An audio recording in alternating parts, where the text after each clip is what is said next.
purpose of this video is to just discuss briefly what we know about the Homeowner Assistance Fund at this time.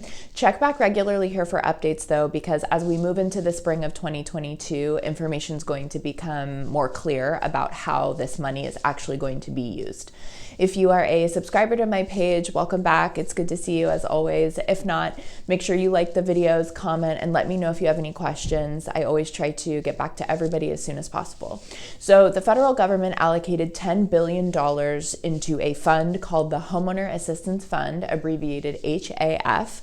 The purpose of this money is to help homeowners who are struggling to pay their mortgage as a result of the pandemic. We don't know exactly how these funds are going to be used here in the state of Washington yet. What the Homeowner Assistance Fund does is it says that this money is going to be allocated to the states individually and to some Indian tribes to decide kind of how the funds are going to be distributed and how homeowners can apply for the funds. That's set to happen at this point. They're saying spring of 2022. I will do my best to keep myself updated and post any updates coming out here. The press release with this information, the link to it at least, is listed in the description box here.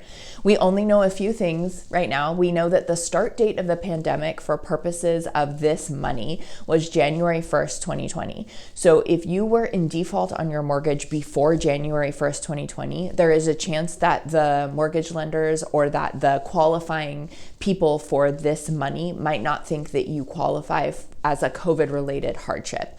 COVID, in the eyes of the Homeowner Assistance Funds, I think is going to start January 1st, 2020. Now, this is positive because it's a little bit more generous than the timeline that your investor or your mortgage lender might be giving you.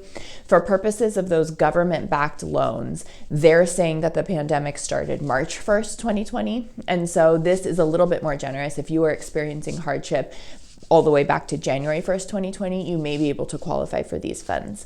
That's all we know at this time. We know that the funds are there, and we know that they're going to be coming to the state of Washington soon when the state of Washington decides how you can apply or how you can work on getting some of these funds. I will post those updates here. But what's important to understand is, if you're in a position where you are on a COVID forbearance plan and you're able to resume making your regular mortgage payments, you don't need to wait for these funds. You need to figure out how to transition off of your COVID forbearance plan now and get back on a regular payment with your lender. So if you're in Washington State and that describes your situation, waiting on these funds probably isn't the right thing to do. These funds are really probably going to be allocated for people who are facing some sort of big emergency financial disaster. If you're somebody who has enough income, whose income has recovered in a way where you just need to resume making regular mortgage payments, you just need help transitioning off of your COVID forbearance, and you can always give me a call and we can talk about that. Good luck.